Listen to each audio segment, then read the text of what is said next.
নমস্কার বন্ধুরা, আজকে একটা নতুন রেসিপি নিয়ে হাজির হয়েছি।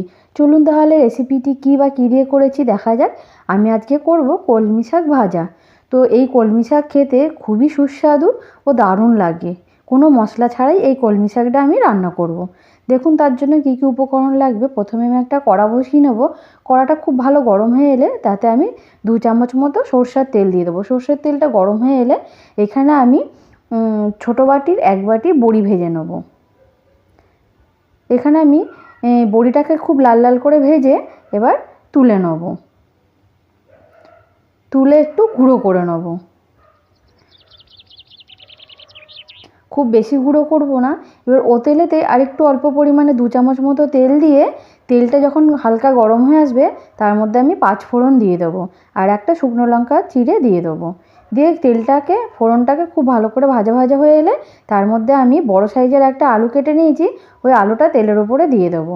আমি আলুটা একটু গরম জলে ভাপিয়ে নিয়েছি, আপনারা চাইলে কাঁচা আলুই ব্যবহার করতে পারেন।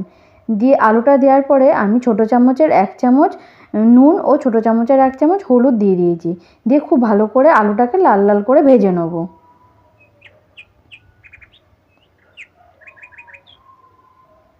আলুটা আমার খানিকক্ষণ ভাজার পরে এখানে আমি কলমি শাক খুব ভালো করে ধুয়ে কেটে রেখেছি।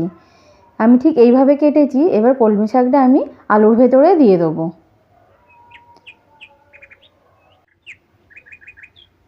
এই সময় আমি গ্যাসের আঁচটাকে মিডিয়ামে করে আমি শাকটা দেওয়ার পরে আঁচটাকে আমি হাই ফ্লেমে দিয়ে খুব ভালোভাবে নাড়াচাড়া করে নেব, যাতে আলু ও আমি যেই ফোড়নে যেটা দিয়েছি সেটার সাথে খুব ভালো করে মিশিয়ে নেব।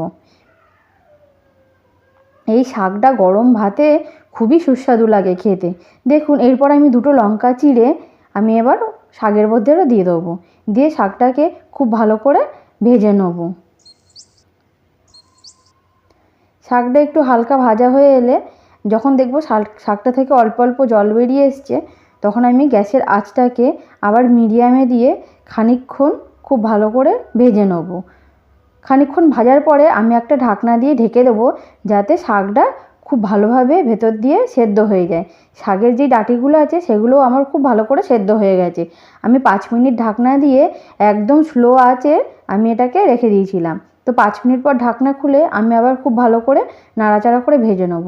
এই পর্যায়ে আমি যেই বড়িগুলো ভেজে রেখেছিলাম এই বড়িগুলোকে শাকের ভেতরে আমি দিয়ে দেবো। দিয়ে বড়ি দেওয়ার পরে আমি ছোটো চামচের 1 চামচ চিনি দিয়ে দেবো। আপনারা যদি এখানে মিষ্টি বেশি পছন্দ করেন তাহলে বড় চামচের 1 চামচ চিনি দিতে পারেন। দিয়ে আমি খুব ভালো করে বড়িটাকে শাকের সাথে মিশিয়ে নেব। এখানে মিশিয়ে নেওয়ার পর আমি ঠিক যতক্ষণ না চিনিটা গলে আসছে ততক্ষণ আমি রান্না করে নেব। চিনিটা গলে আসা পর্যন্ত 2 থেকে 3 মিনিট রান্না করার পরে রান্নাটা আমার রেডি। এবার আমি একটা পাত্রে তুলে নেব। তো বন্ধুরা, রান্নাটা কেমন হয়েছে অবশ্যই কমেন্ট করে জানাবেন। আর যদি ভালো লাগে তাহলে অবশ্যই করে একটা লাইক ও সাবস্ক্রাইব করে পাশে থাকবেন। আর শেয়ার করতে কিন্তু ভুলবেন না।